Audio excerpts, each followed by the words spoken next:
se sont déroulées il y a quelques mois ont donné... Ce qui ne va pas à Marseille. Ses représentants, au deuxième tour, 40,3% des voix.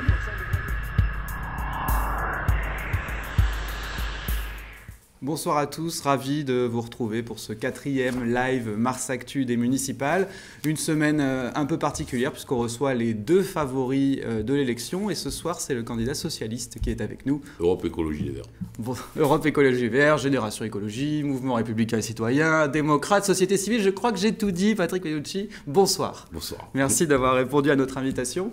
Jusqu'à 19h30, les internautes vont pouvoir vous interroger sur votre vision politique, sur votre programme. Et c'est Clémentine Vess qui se fera le relais de leurs questions. Bonsoir Clémentine. Bonsoir, donc je vous rappelle que vous pouvez poser vos questions sur le site de Mars Actu ou sur Twitter avec le hashtag #LiveMarsActu. On vous invite aussi à réagir aux propos qui seront tenus ce soir.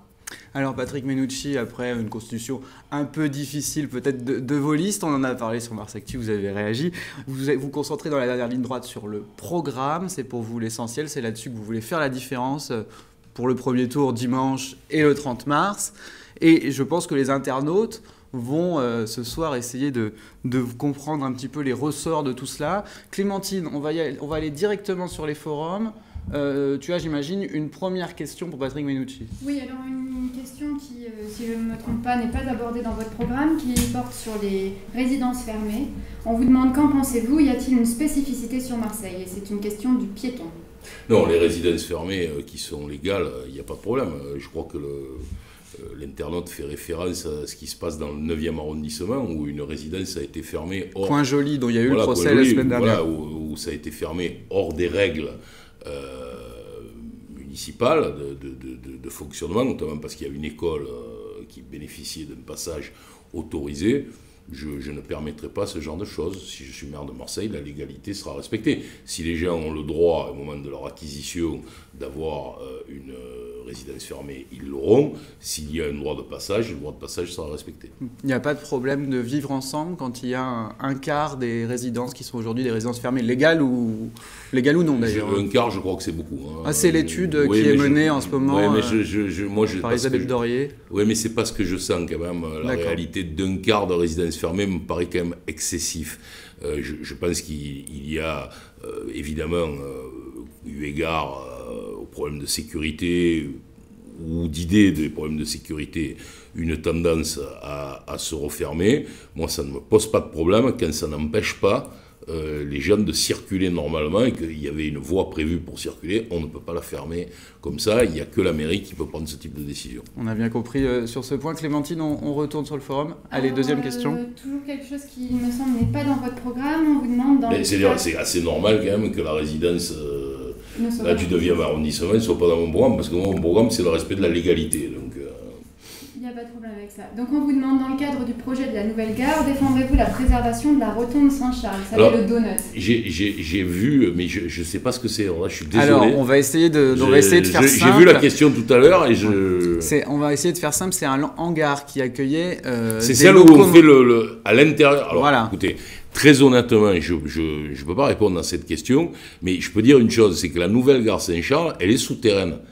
Donc je ne vois pas en quoi le retournement des trains, hein, c'est ça, enfin la rotonde, serait impactée, puisqu'en réalité, la totalité des travaux qui vont être faits sont des travaux qui vont avoir lieu sous la colline Saint-Charles et non pas au-dessus. Voilà, c'est un projet qui a été un peu révélé ces derniers temps, notamment dans la Marseillaise, puis dans la Provence ce week-end.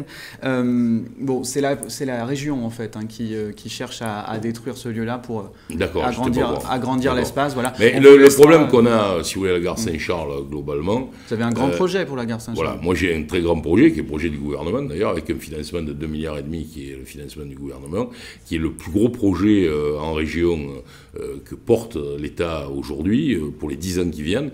Et c'est un projet dont l'objectif est d'éviter le retournement des trains. C'est-à-dire que le système du cul-de-sac, donc pour passer directement de la voie... Une gare traversante. Voilà, une gare traversante comme 99,9% des gares françaises. Et c'est pas la seule chose. La deuxième chose, et c'est pour ça sans doute que la région...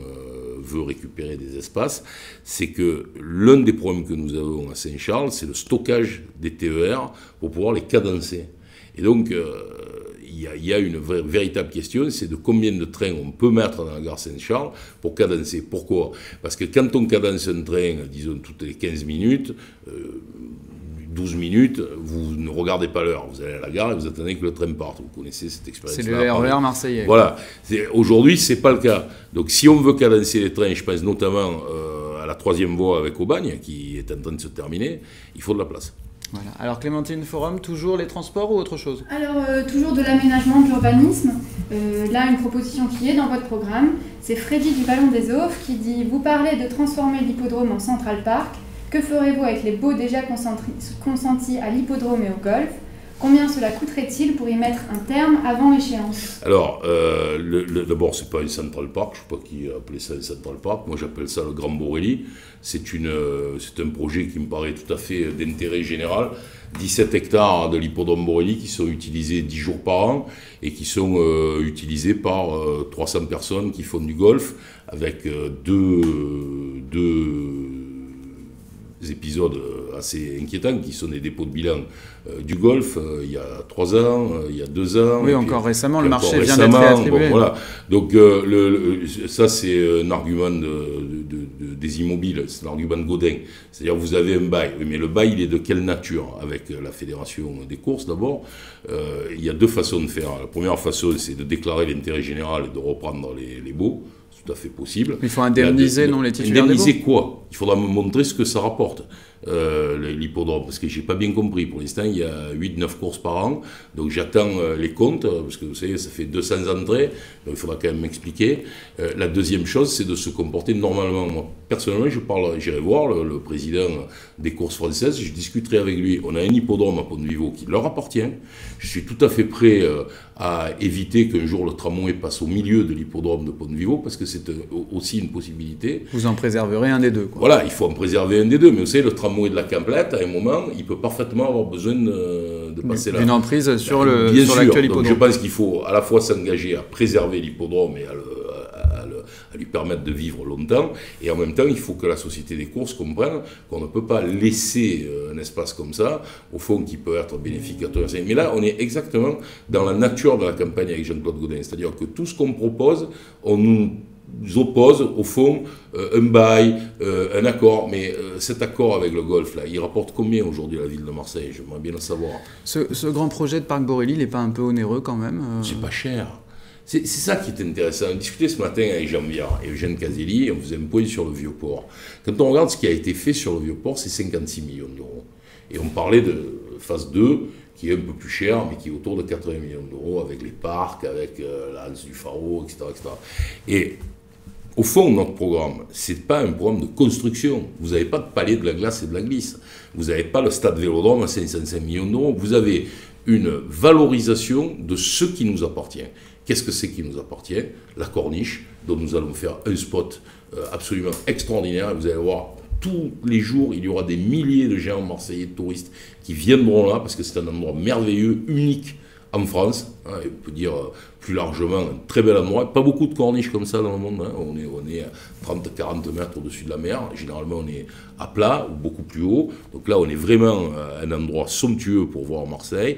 Et puis l'hippodrome, hippodrome corniche, c'est 50 millions d'euros. Donc c'est dans la possibilité d'investir de Marseille. D'accord, malgré la dette, malgré tout ça. Mais la dette, vous voulez me dire qu'on va arrêter d'investir? C'est pas comme ça qu'on va faire. La dette, on va la travailler. J'ai des propositions d'économie.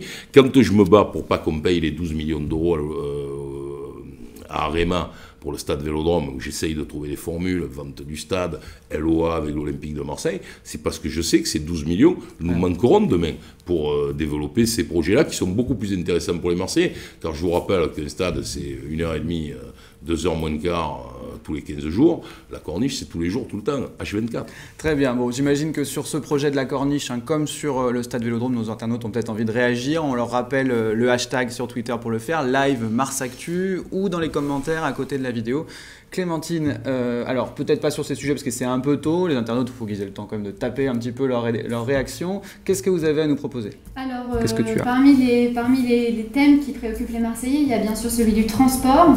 Alors on a une question sur Twitter qui vous demande quel est votre objectif pour la circulation en centre-ville et le stationnement anarchique Noailles, Garibaldi, Lyoto? Mon objectif, il est inscrit dans mon programme, c'est le retour de l'autorité en matière de stationnement. Et la conséquence de ce retour à l'autorité, c'est le doublement de la fourrière municipale. C'est-à-dire que d'abord la fourrière municipale, il faut savoir que ceux qui garent mal leur voiture m'excusent, mais c'est une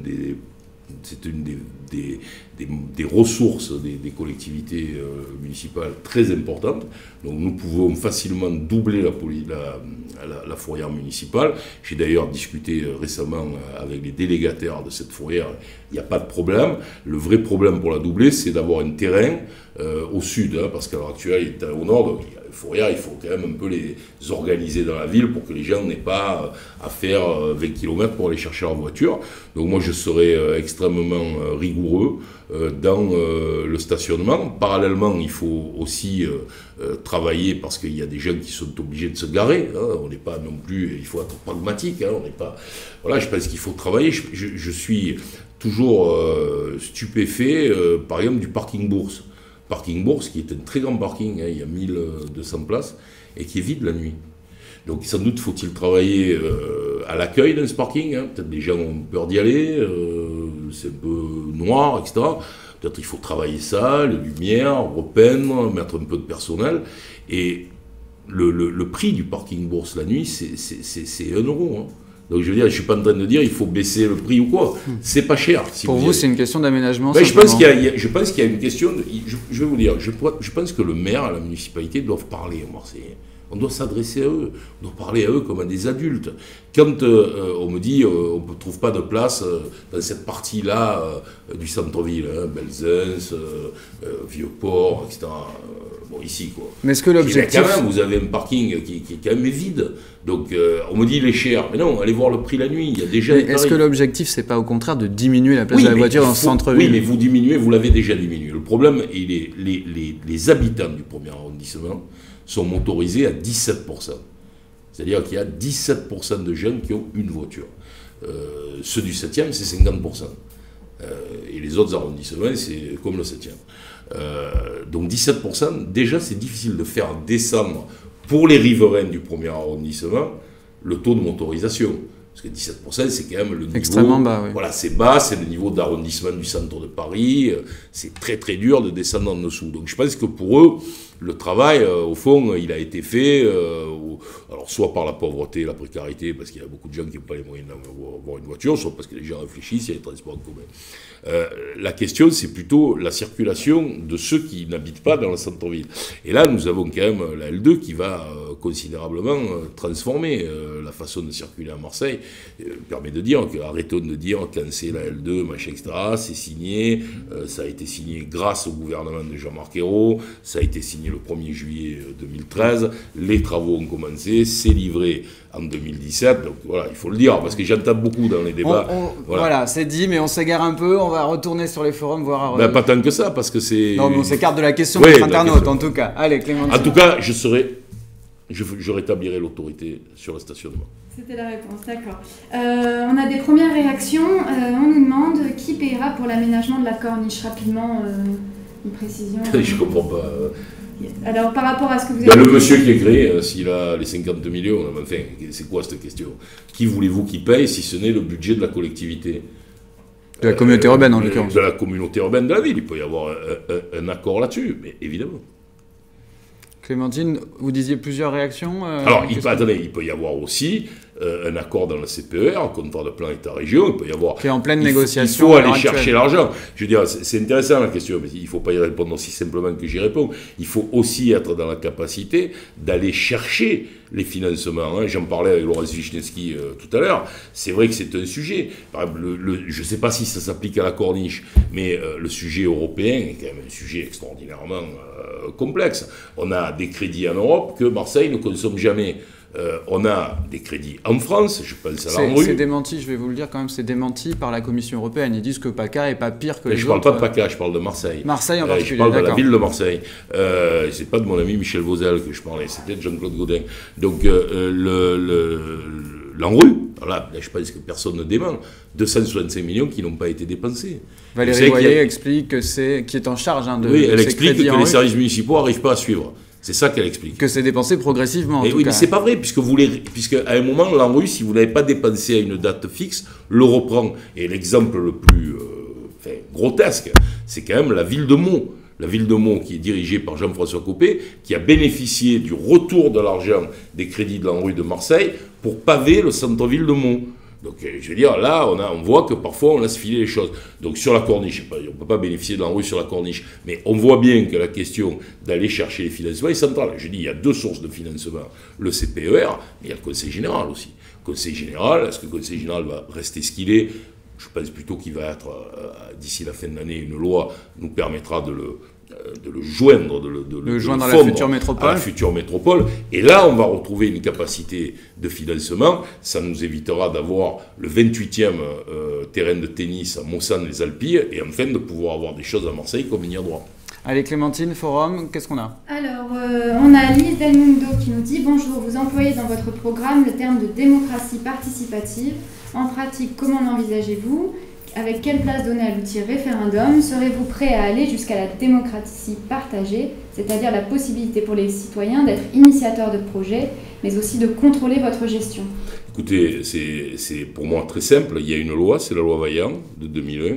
Chaque fois que quelqu'un voudra la mettre en œuvre, qu'il y aura une demande dans un quartier, je le ferai. Conseil de quartier, donc. Bien sûr. Je pense qu'il faut à la fois préserver le rôle des CIQ qui travaillent sur des questions vraiment d'hyper-proximité, je dirais, un problème de poteaux, un problème de trottoir, des problèmes de bruit, etc. Mais il peut y avoir des quartiers où il y a une volonté d'avoir un conseil de quartier. On a fait à Noailles, ça marche plutôt bien. Je pense par exemple que Belzun, c'est un endroit où il faudra à un moment ou à un autre un conseil de quartier, parce que honnêtement, je ne vois pas très bien l'action d'autres structures là-dessus. Et dans les conseils de quartier, je suis prêt à avoir des participations, des budgets participatifs. À quelle hauteur? Je sais pas. Il me semble qu'Anne Hidalgo à Paris parle de 5% des budgets d'investissement de la ville. C'est pas grand-chose. Il faut quand même dire aux gens la vérité. Si vous êtes dans un budget ville de Marseille qui est autour d'investissement de 240 millions et que vous êtes à 5%, vous voyez où vous êtes. Vous êtes à une si je compte bien, ça fait 12 millions. Voilà. Oui, dizaine de millions d'euros. Et en même temps, ce budget participatif, c'est pas pour faire on imagine que les gens vont, tiens, je vais faire... Non, évidemment, ça se fait avec les services de la ville, où il y a du travail. Moi, je crois qu'il faut écouter les citoyens sur ce qu'ils demandent, et en même temps, il faut avoir une vision globale des quartiers. Et sur l'outil référendaire, rapidement, ça vous plaît? Sur l'outil référendaire, moi, je suis de nature... pour la démocratie représentative, je demande aux gens... Vous voyez, c'est la raison pour laquelle, d'ailleurs, je fais un programme aussi complet, parce que je pense que, voilà, il faut que les gens lisent les programmes. À partir du moment où on m'aura élu, je considérerai que mon programme est validé par les Marseillais. Après, s'il y a des sujets qui émergent, qui n'ont pas été dans le programme, qui sont... On peut l'imaginer. J'ai d'ailleurs déjà... je l'ai déjà fait, je pense par exemple au quartier de Samatan, où on n'arrivait pas à se mettre d'accord sur une trame circulatoire. Très honnêtement, il n'y en avait pas une de droite ni une autre de gauche. J'étais incapable. Vous étiez bien en peine de trancher. Voilà, j'arrivais pas à trancher, les techniciens n'arrivaient pas à trancher, tout le monde disait c'est pareil. Eh bien, on a organisé en 2009 un référendum où il y a près de 700 personnes qui ont participé. Voilà, et nous avons choisi le... Donc plutôt sur des projets micro-locaux. Micro-locaux. Voilà. Oui, bien sûr. Pas de grandes consultations. Mais sur quoi, sur la vente du vélodrome, je ne sais pas. Vous considérez que vous aurez un mandat? Mais écoutez, moi, la vente du vélodrome, celui qui ne veut pas le vendre dans le vélodrome, il ne vote pas pour moi. Voilà. C'est aussi simple que ça. D'accord, très bien. Vous avez mandat pour le vendre si vous êtes élu. Très bien.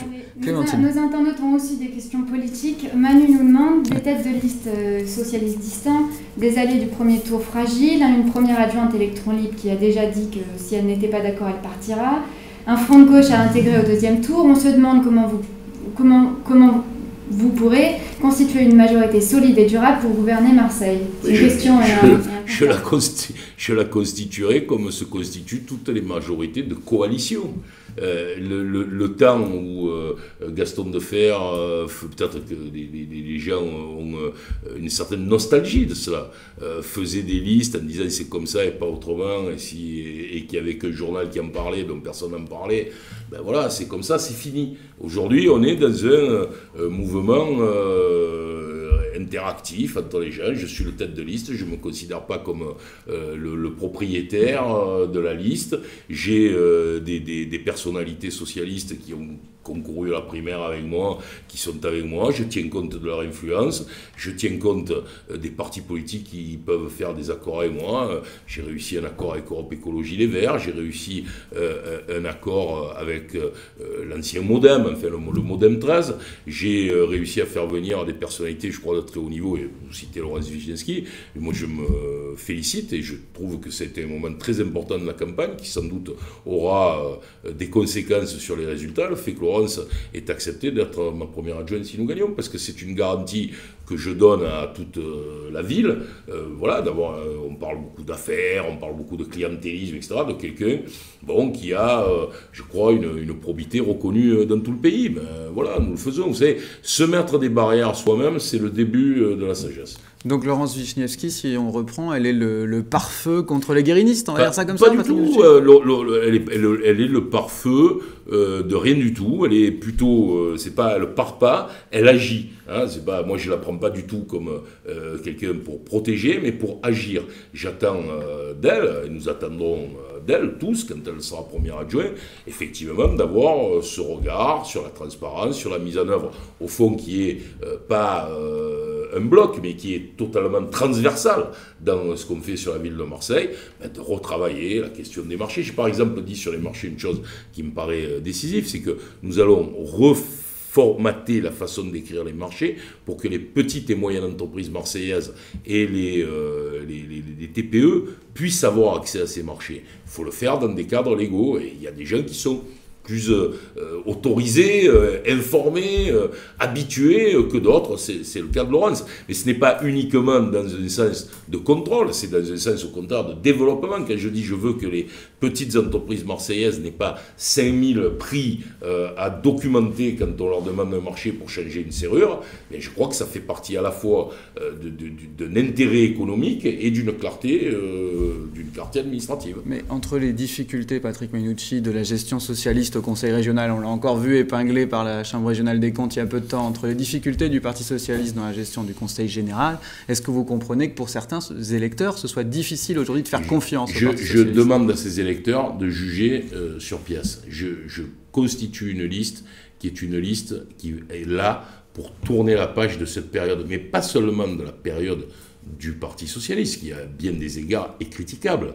mais de la période aussi de Jean-Claude Gaudin. Parce que Jean-Claude Gaudin, au fond, il reste tranquillement tapis dans son coin, je dis un peu comme un fiela dans un trou, en attendant la faute des uns ou des autres. Mais enfin, quand même, la réalité, quand même, depuis 19 ans, nous sommes la seule ville française où la commission immobilière, la commission foncière plutôt, est composée uniquement des amis de Jean-Claude Gaudin. Il n'y a pas un membre de l'opposition qui un jour ait eu un mot à dire sur le prix d'un terrain donné à un promoteur. Quand on regarde la liste de soutien de Jean-Claude Gaudin, on retrouve tous les promoteurs qui ont bénéficié des terrains à Marseille. Est-ce que vous croyez qu'il n'y a pas là matière à s'interroger? Je ne dis pas que les choses se sont faites dans l'illégalité, mais moi je dis une chose, quand je vendrai un terrain, quand nous déciderons de vendre un terrain, et d'ailleurs vous savez que nous allons faire une foncière, donc on va accroître la vente des terrains parce qu'il faut faire bouger les choses, nous le ferons sur la base d'un appel d'offres.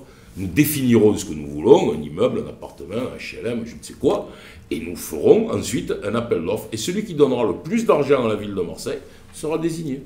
On s'interroge sur Mars Actu aussi sur ces questions-là. On propose d'ailleurs à nos internautes des articles liés en cours de route. On a d'ailleurs, vous retrouverez sur Mars Actu un article sur Jean-Claude Gaudin et ses chers promoteurs.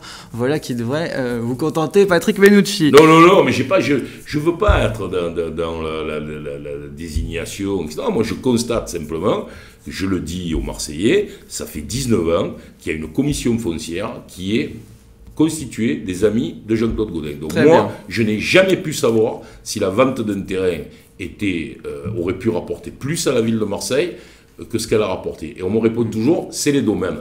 Mais les domaines, c'est une base minimum. Et je pense qu'il y a un certain nombre de terrains, je pense notamment celui de la Corderie, qui a été bradé à une entreprise qui aurait pu rapporter beaucoup plus d'argent. Mais moi, de toute façon, ce terrain-là, j'en ferai le jardin de la colonne.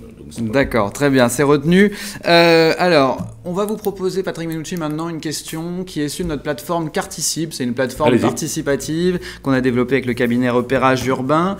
Et un des projets plébiscité par les internautes, c'est la création d'une plage à l'Estac. Alors, il y a un maire illustre qui a... Elle est dans le programme. Voilà. Alors, mais elle est dans le programme. C'est compatible avec les anneaux de plaisance. Elle est dans le programme. C'est la deuxième plage de l'Estac qui est dans notre programme. Nous avons un programme littoral où il y a 9 opérations. Vous avez cité tout à l'heure l'opération de Grand Borelli, l'opération de la Corniche, l'opération des Catalans, l'Anse du Faro, dont j'ai aussi dit quelques mots. Et puis en remontant, nous avons l'ouverture, dans certaines conditions, de la digue du Large. Nous avons l'opération Moropiane. Et nous avons l'opération l'Estac. Donc, plage à l'Estac, c'est compatible avec, par exemple, les 2000 anneaux de plaisance que vous Bien sûr, créez puisqu'elles sont à l'Est. Bon. Il y a les plages Gaston Defferre, dans 20 ans ou 30 ans, il y aura les plages Patrick Menucci. Non, ce sera les plages Samia Gali, là. D'accord, on lui demandera s'il est d'accord. Allez, Clémentine. C'est elle qui est à l'origine du projet, sans blaguer. Bon. Alors, retour aux internautes, Jimmy nous dit « Aujourd'hui, la pratique libre du football ou tout autre sport en plein air est impossible. Quand on construit un nouveau stade, on grillage tout autour. Quelle frustration ?» Ma réponse, comment s'appelle ce garçon ? Jimmy. Alors Jimmy, ma réponse à Jimmy, elle est très simple. Grand Borelli. Grand Borelli, c'est 3 stades en libre service.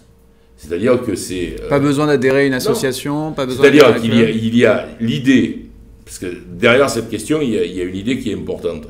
C'est la pratique individuelle du sport. J'étais frappé, et l'idée m'est venue il y a 2 ans, je discute régulièrement avec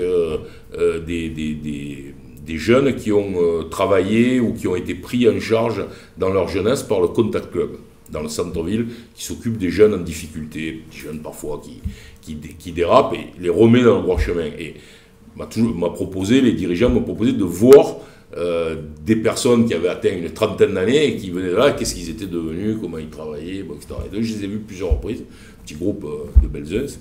Et un jour, un de ces messieurs, puisque c'est des hommes, qui m'interrogeait justement sur la pratique sportive et il me dit la chose suivante, vous savez, moi je gagne un SMIC, j'ai 2 gosses, j'ai une famille, j'essaye de les élever correctement, j'ai pas les moyens d'aller les amener au cinéma, etc. Par contre, je voudrais faire du sport avec eux.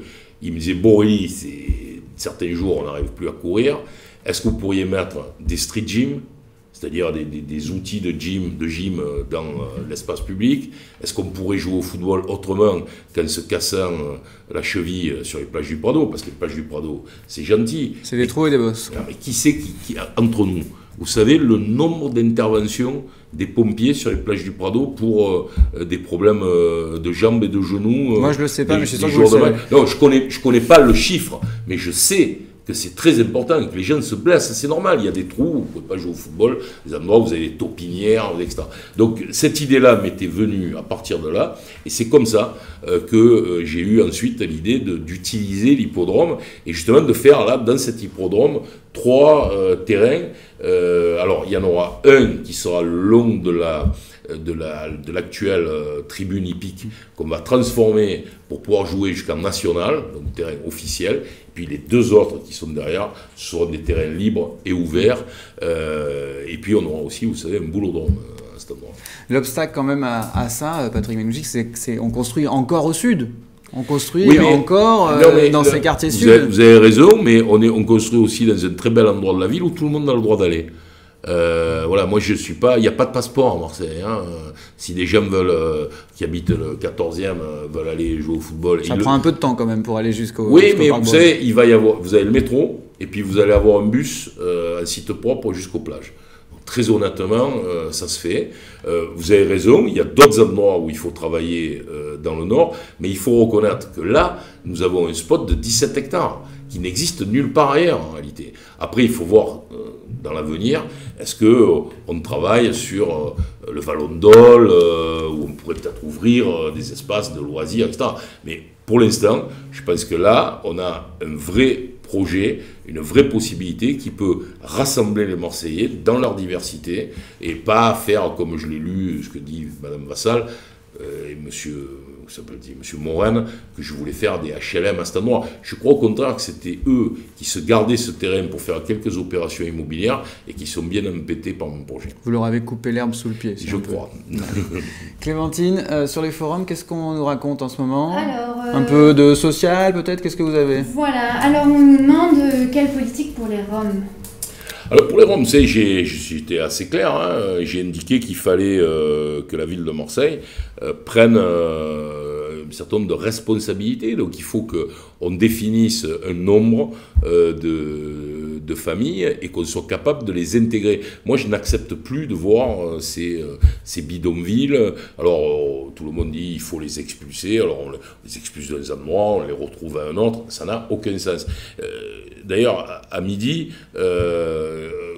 dans une discussion justement avec Mme Gali, on parlait de ça et elle me disait qu'elle avait demandé dans un de ces endroits de mettre des toilettes publiques. Et la ville de Marseille dit non, mais pas de toilettes publiques. C'est-à-dire que non seulement on laisse les gens dans des situations épouvantables, mais quand on demande des toilettes publiques, par exemple, pour pas qu'il y ait quand même une certaine intimité, qu'on ne gêne pas les gens autour, etc., on dit non. Donc moi je crois que si on veut avoir une politique ferme à l'égard de ces bidonvilles, parce que je crois qu'il ne faut pas les accepter, il faut d'un autre côté être capable d'intégrer un certain nombre de gens. Et là, les crédits européens nous le permettent, et il faudra que cette intégration ait lieu sur l'ensemble de la ville, que chaque mairie de secteur prenne un contingent qui n'est quand même pas très nombreux. Vous aviez formulé le chiffre de... J'avais formulé le chiffre de 1000 Roms sur un mandat. Pourquoi l'avoir retiré? Parce que dans les discussions, on me dit que c'est extrêmement difficile. Christophe Mass et Samia Ghali n'en voulaient pas? Non, pas du tout. C'était pas du tout Christophe Mass ni Samia Ghali, mais c'était extrêmement difficile de le valider en chiffres.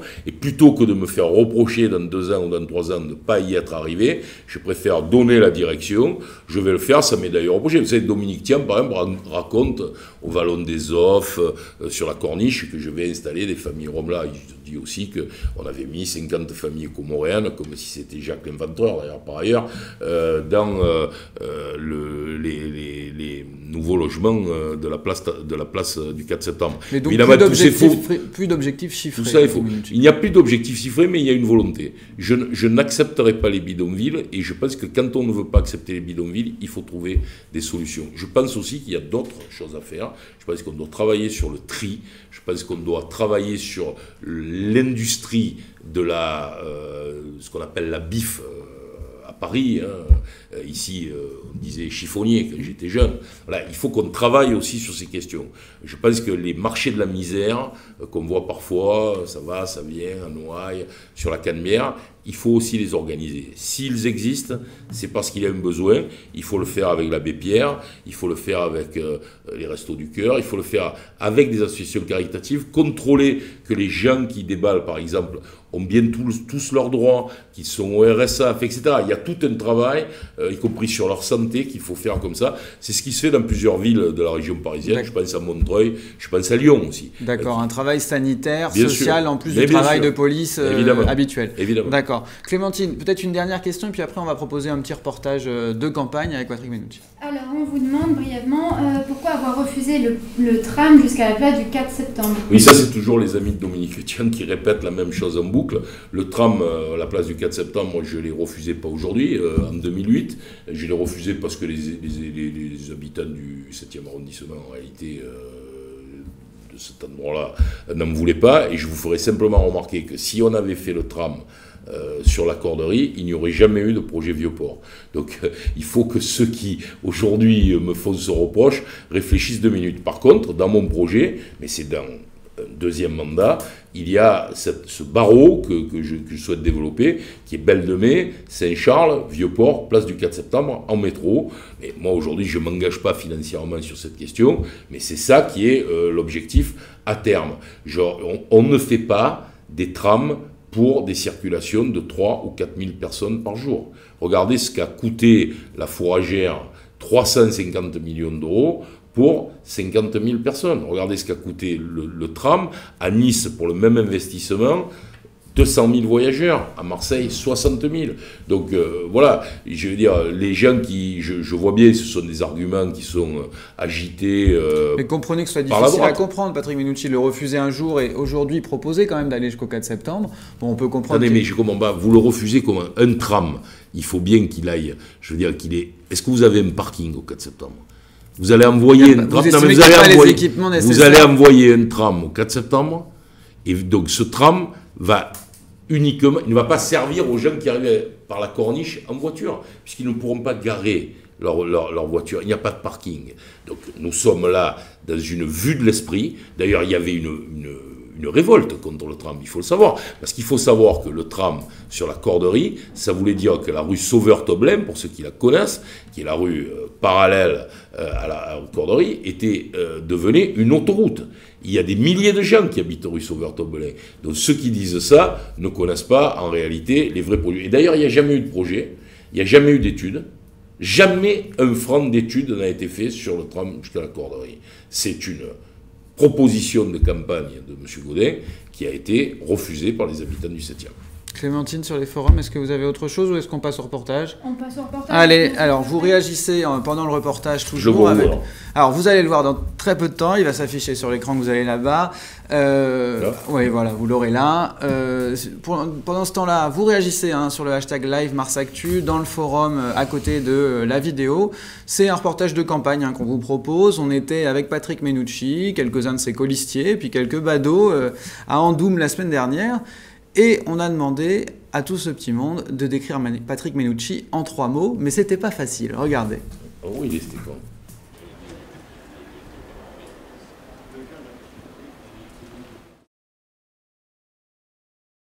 Espoir, vérité et réussite pour le quartier. En 3 mots, je dirais que c'est un peu des guignols et qui fanfaronnent. Voilà. En 3 mots, et qu'à part en veille d'élection, on ne les voit pas souvent. Dynamique, mobilisation et rassemblement. Marseillais, sympathique, dynamique et qui a quand même une ouverture et une orientation pour les commerçants.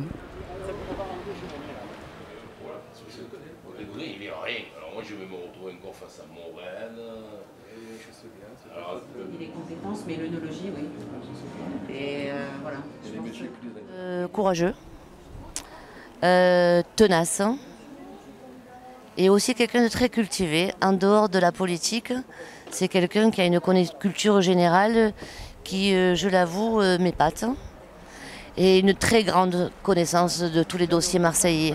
Bidon, gros bidon et encore plus bidon. Voilà les 3 mots. Un homme qui se bat, il est toujours sur le terrain et surtout dans les meetings. Il n'y a pas, c'est le plus fort. Hein. Il passe chez les gens et il se présente, les gens ils sont contents de le voir parce qu'il blague, comme on dit nous, chez nous à Marseille, et ma foi, c'est un des meilleurs candidats.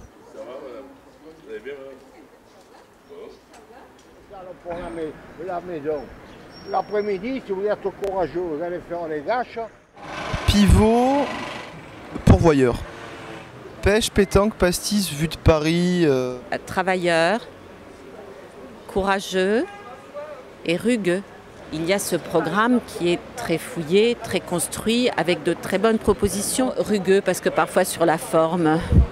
J'espère que si nous arrivons, et c'est ce que nous avons, c'est ce que nous relevons comme défi, si nous arrivons à cheminer ensemble, on pourrait parler de complémentarité.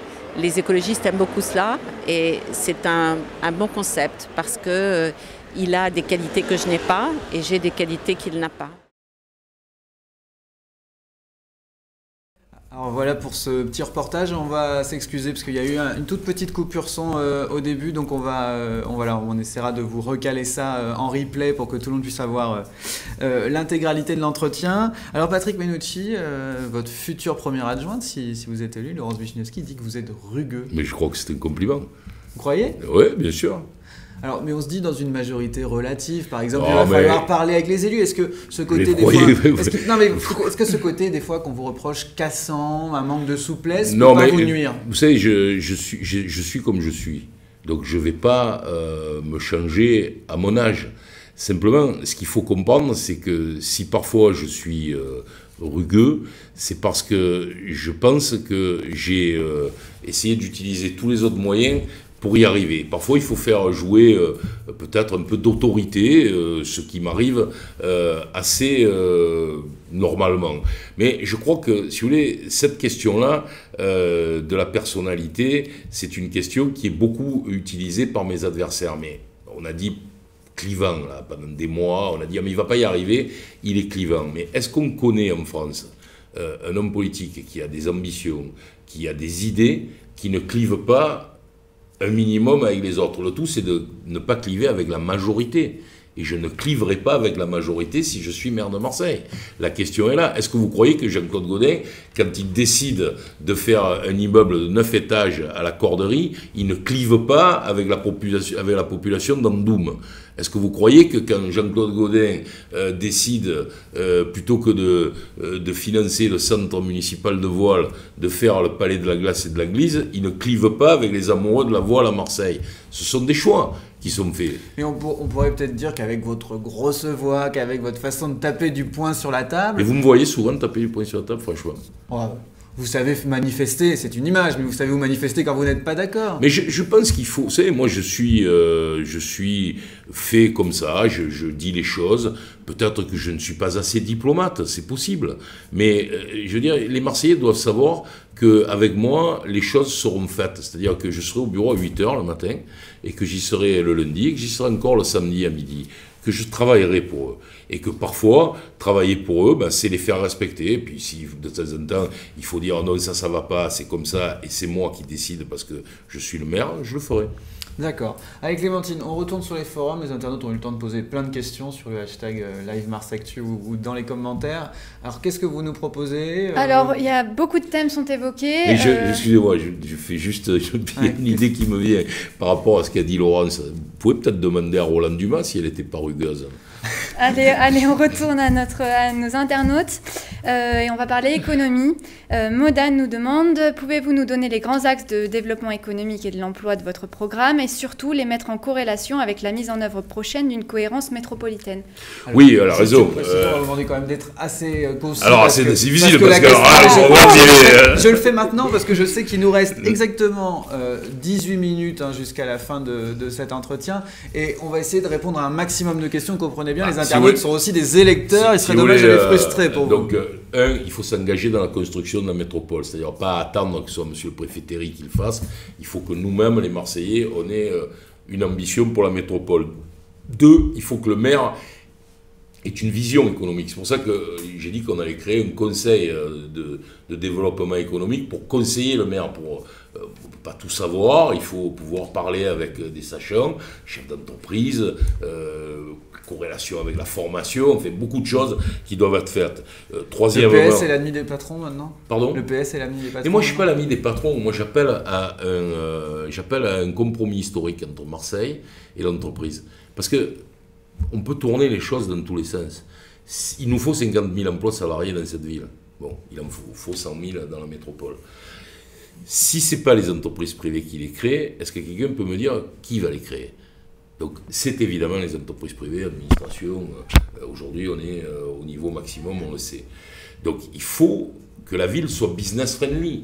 C'est-à-dire que le chef d'entreprise qui veut s'installer à Marseille, ici, trouve bien, qui trouve d'abord dans les services municipaux, par exemple, un guichet unique, qu'il n'ait pas besoin de faire tout un tas de démarches. On le reçoit dans un bureau, on lui dit on va s'occuper de vous. C'est-à-dire que celui qui vient investir en Marseille, il doit être traité avec un tapis rouge. Après, on va discuter des terrains. Tapis rouge fiscal aussi? J'y viens. Il faut discuter des terrains.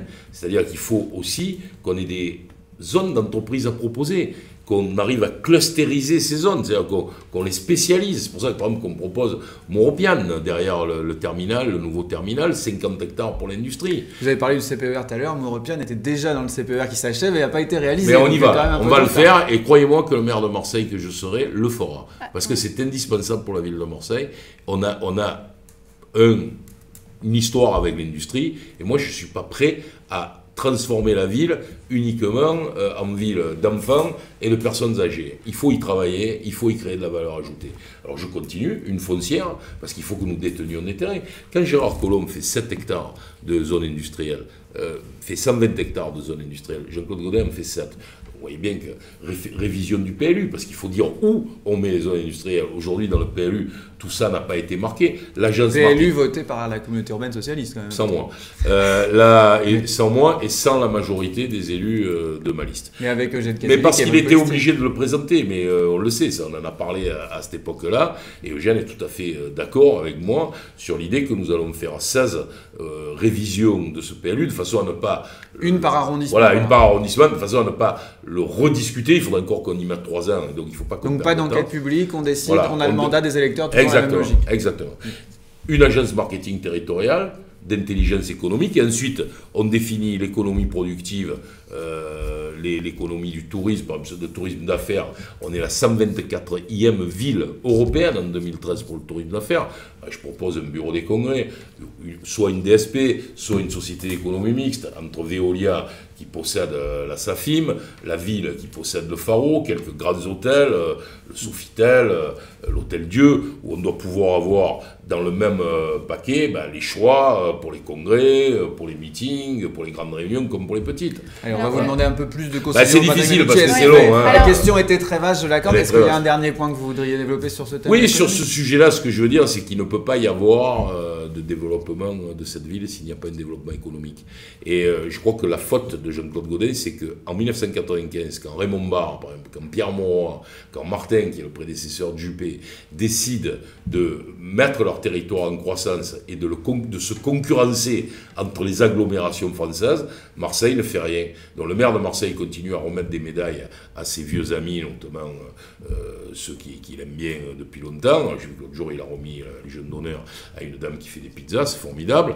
Il pince à la joue des enfants. Vous, l'ancien restaurateur, on ne pouvait pas être contre ça. Bien sûr, mais j'adore ça.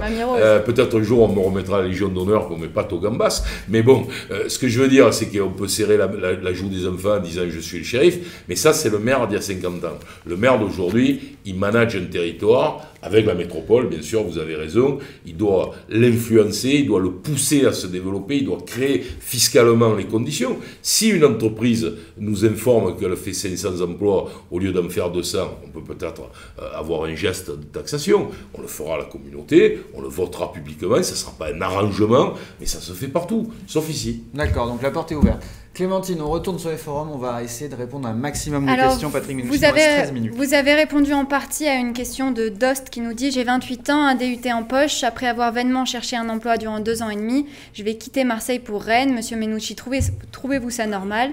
Que proposez-vous pour créer du travail pour les jeunes Marseillais et leur permettre de rester dans leur ville ?» Vous avez répondu avec votre programme économique. C'est difficile de répondre pour les jeunes. Par contre... un DUT, ça m'étonne, quoi. Je veux dire, le DUT, c'est quand même c'est quand même le diplôme, mais je comprends, je ne sais pas en quoi ce garçon a un DUT. On va peut-être lui demander de préciser. Voilà, il est avec nous, il va nous préciser ça. Mais on peut peut-être. Mais par contre, ce que dit ce garçon, excusez-moi, par contre, ce que dit ce garçon est très important parce que l'autre jour, je regardais la pyramide des âges de Marseille qui est sortie par Jacques Boulestex dans un rapport de la communauté urbaine.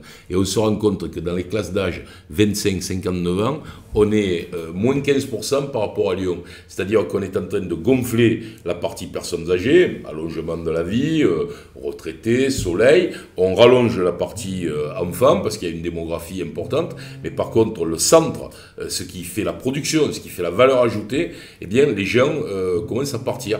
Et en fait, on est une ville d'immigration, historiquement, et on devient une ville d'émigration. C'est un peu ça le problème. Mais on pourrait quand même retourner aussi cette question. C'est qu'est-ce que vous proposez pour toutes ces personnes qui sont peu qualifiées ou pas du tout qualifiées? Très qualifiées. Oui, non, je disais retourner la question. Donc, c'est-à-dire essayer de prendre l'autre, le revers de la médaille. Ce que je propose, c'est que je fais plusieurs strates de l'économie. Quand je dis économie productive, je veux des ouvriers. Quand je dis économie de la connaissance, le lien avec l'université, le lien avec les laboratoires, le fait qu'on produit pas ici, mais on invente beaucoup, mais on ne met pas en production, ce sont des choses là. Le tourisme, il y a quand même là beaucoup d'emplois qui ne sont pas surqualifiés. Donc voilà, l'économie des transports et de la logistique ou l'économie résidentielle, car le commerce, c'est un des éléments centraux, notamment dans le fait qu'il faut défendre le carré constitué du Vieux-Port, de la préfecture,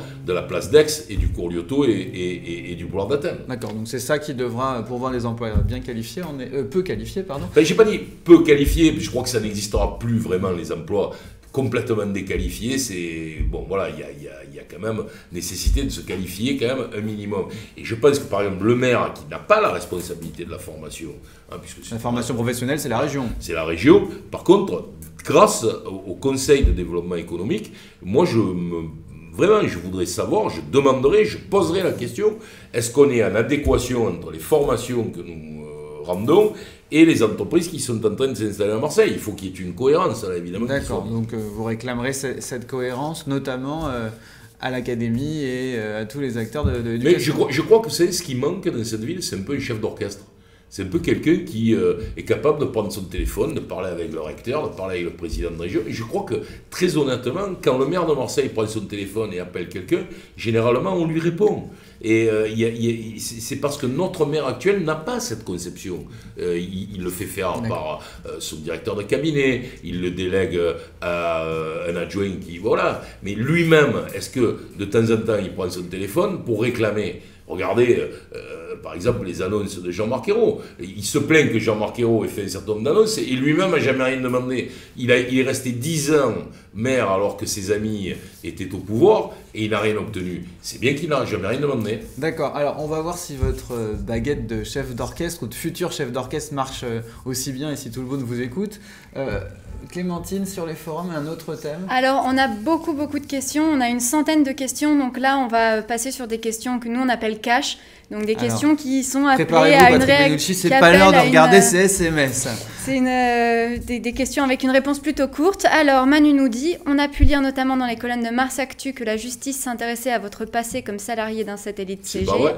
Pouvez-vous nous affirmer que vous ne serez pas mis en cause au lendemain de l'élection, ce qui serait terrible pour Marseille et son image? Écoutez, Mars Actu n'a jamais écrit ça d'ailleurs, et la justice ne s'intéresse pas du tout à ça. Le Canard enchaîné a évoqué une audition chez le juge Duchesne et une confrontation avec Jean-Marc Nabit sur un emploi que vous avez occupé Mais à aucun cas. C'est ce que dit le Canard enchaîné. Mais si le Canard enchaîné avait raison, c'est... D'accord, bon. Dites-nous sur quoi portait votre rendez-vous avec le juge Duchesne. Vous le savez très bien. M. Nabitz a parlé du mal à expliquer ce que c'était exactement, mais au moment où lui-même était avec l'incinérateur, ses problèmes d'incinérateur, il a parlé d'une conversation que j'aurais eue avec lui à ce moment-là, conversation que je n'ai jamais eue. Il est tout à fait normal que le juge ait vérifié. Je vous signale que dans ce questionnement-là, plusieurs autres élus ont été mis en cause par M. Nabitz et M. le juge Duchesne a refermé cet aspect du dossier. Vous n'avez pas été réentendu depuis novembre? Jamais. Jamais. D'accord.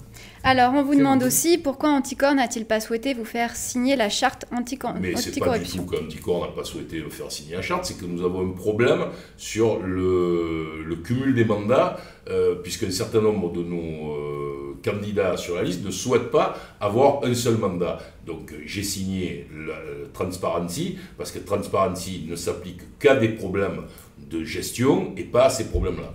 Voilà. On va quand même préciser Jean-Claude Roger, qui est le président de Anticor 13, qui avait fait une conférence avec vous et Laurence Buchowski d'ailleurs pendant la campagne des primaires, dit que le chemin était un peu trop long pour les socialistes marseillais jusqu'à la charte Anticor. Écoutez, moi je sais une chose, c'est que la question du cumul des mandats n'est pas un problème pour moi, puisque moi je me suis très clairement indiqué que je ne serai plus député dès que je serai maire de Marseille et que les recours seront éteints.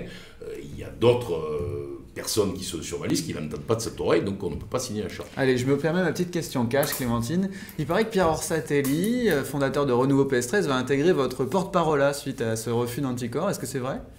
Mais Pierre Orsatelli est sur ma liste. Oui, mais est-ce qu'il va intégrer l'équipe de porte-parole? Mais il y a deux porte-paroles. Pierre Orsatelli fait partie de mon équipe de travail, voilà. D'accord. Alors, Clémentine, on revient à nos internautes. questions. Comment ferez-vous si M. Guérini vous enlève des subventions?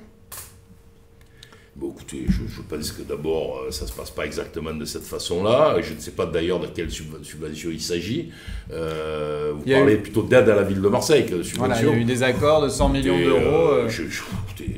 Je n'ose imaginer que cela soit possible. De toute façon, il y a une élection cantonale en 2015 et je pense que les Marseillais jugeraient quand même très négativement ce type de pratique. Mais d'ici là, on vous verra, vous serez obligé de discuter avec Jean-Noël Guérini en tant que président, en tout cas, du Conseil général. Écoutez, j'aurai un directeur de cabinet qui discutera avec le sien, il n'y a pas de problème. Vous n'aurez pas de relation directe avec Jean-Noël Écoutez, Guérini? s'il faut avoir une relation, moi quand j'ai une réunion avec Jean-Noël Guérini, j'en ai eu une récemment pour la SNCM, je lui dis bonjour monsieur le président, il me dit bonjour monsieur le maire de secteur député, voilà. Et ensuite, les choses sont ce que nous connaissons dans la vie politique, difficile. Mais il n'y aura pas de problème à ce niveau-là, entre les deux institutions, selon vous, en tout cas. Écoutez, en tout cas, il n'y aura pas de problème du point de vue de la ville de Marseille, c'est certain. D'accord. Clémentine, Alors, nos internautes... non, nos internautes réagissent pas mal. du droit de suite. Donc du droit de suite, notamment sur le 4 septembre. Alors, on nous dit « Les habitants du 4 septembre n'ont jamais été consultés, M. Minucci. Pour y habiter, je peux vous l'affirmer. » Un autre internaute vous dit « Le tram du 4 septembre n'est-ce que pour les gens qui prennent la voiture sur la corniche. Avez-vous déjà pris le bus 83 pour aller au Pharo ?» Et enfin, un autre internaute nous dit « Le 4 septembre ne serait qu'une étape et non un terminus. » Ah bon, d'accord, mais vers quoi? Ça, c'est à vous de une nous le étape dire. vers quoi? Sur la corniche? Ça, c'est à vous de nous Il le dire. n'est pas question de mettre un tram vers la corniche. On voit bien la question, en tout cas. Non, mais il y a une personne qui ne devait pas être là en 2008, puisque c'était l'objet de la campagne électorale en 2008. Monsieur Roata disait « Je veux faire le tram », et je disais « Si je suis maire, et voilà, je ne suis pas d'accord, et c'est moi qui ai gagné. » Donc vous estimez une nouvelle fois que vous avez obtenu mandat? Mais bien sûr, je l'ai obtenu. Mais de toute façon, est-ce qu'on pouvait Vous qui êtes un expert de la question électorale, est-ce que dans les bureaux du 4 septembre, vous aviez... la victoire face à M. Roata? Écoutez, je vais quand même pas faire du micro, mais j'ai fait un très bon résultat dans le 7e arrondissement et il sera encore meilleur cette fois. Bon, on verra ça. Clémentine, est-ce que vous avez encore... Là, vous avez vu le sondage? Oui, on a vu le sondage qu'on ne va pas évoquer ici parce qu'il nous faudrait évoquer tous les détails du sondage et je ne les ai pas avec moi, y compris l'échantillon, etc.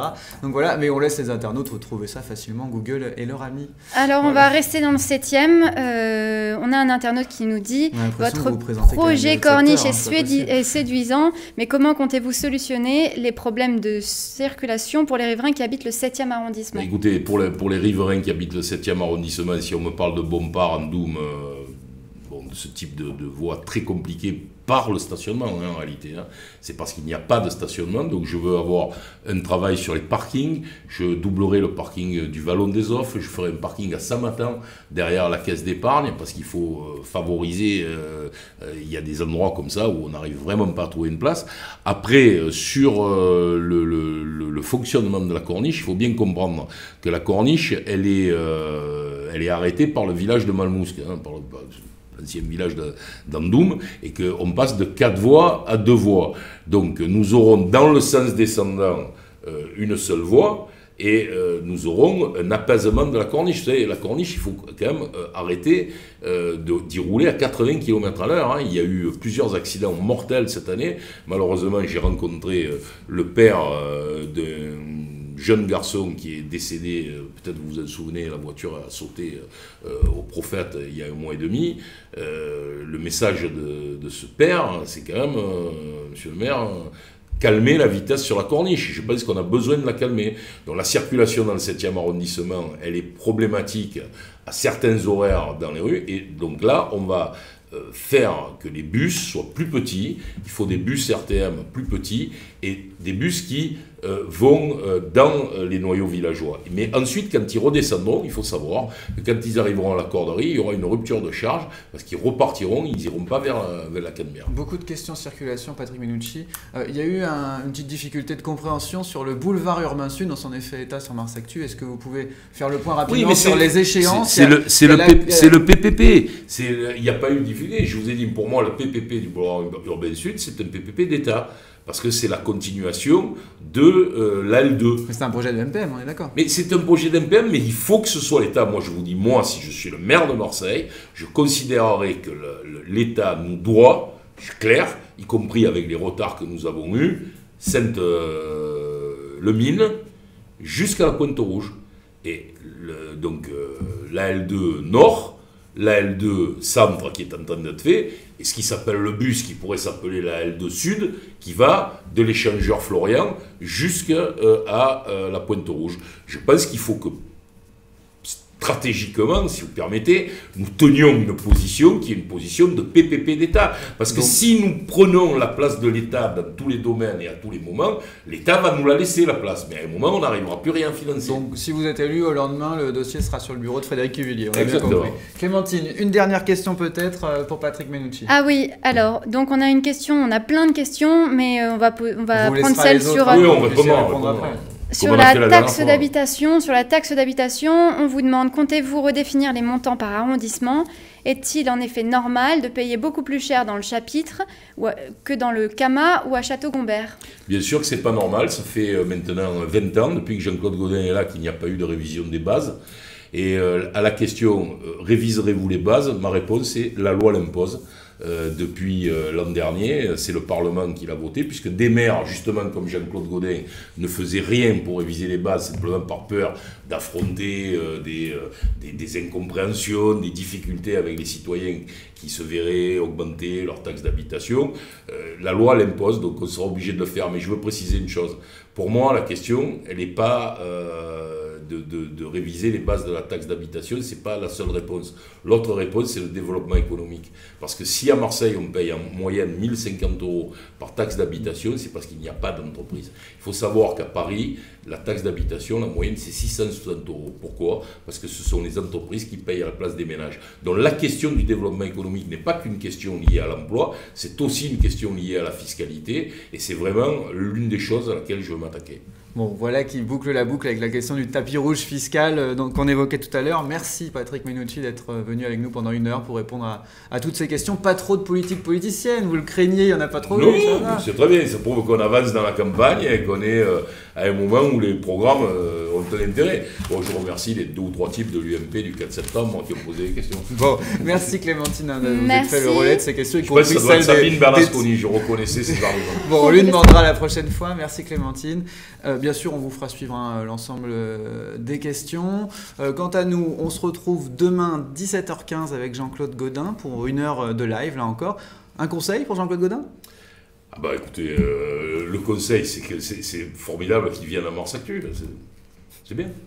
Bon, et vous aussi, et ça n'a pas forcément été facile de vous avoir, on précisera. J'ai aucun problème pour venir à Mars-Actu. Bon, très bien, on espère que vous viendrez entre les 2 tours alors. Par contre, lui, je crois que c'est la première fois. On espère que vous viendrez entre les 2 tours. Et si on a le temps, oui, bien sûr, mais peut-être que ça ne sera pas à 18h30. Mais il faut qu'on verra. En tout cas, l'invitation est lancée publiquement. Avec plaisir. Voilà. À demain, donc, 17h15, avec le maire sortant. Bonne journée.